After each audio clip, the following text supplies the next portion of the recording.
Hello நண்பர்களே! இந்த question பாருங்க. அதாவது ஒரு சிஸ்டம் வந்து இன்னொரு சிஸ்டமா மாறும்போது, அதில எவ்வளவு என்ட்ரோபி சேஞ்சஸ் ஆகுது அப்படிங்கிறத கால்குலேட் பண்ண போறோம். அதாவது பொதுவா the question the enthalpy of vaporisation of liquid டயethylene ether is 26 kilojoule per mole at its boiling point 35 degree Celsius. Calculate the delta S for conversion of liquid to vapour at 35 degree Celsius.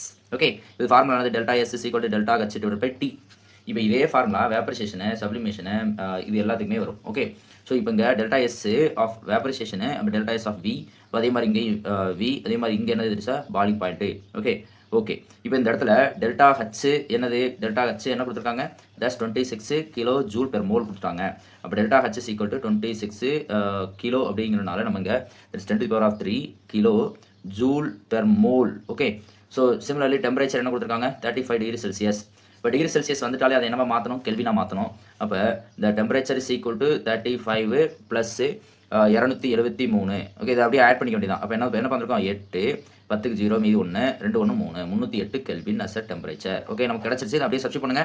It's delta S is equal to 26 × 10⁻³ divided by 308. இப்போ இது ஏன் 10⁻³ போடுறோம், yes very good, that is a kilo joule per mole அப்படிங்கனால kilo வந்து 10⁻³ அதாவது 1000.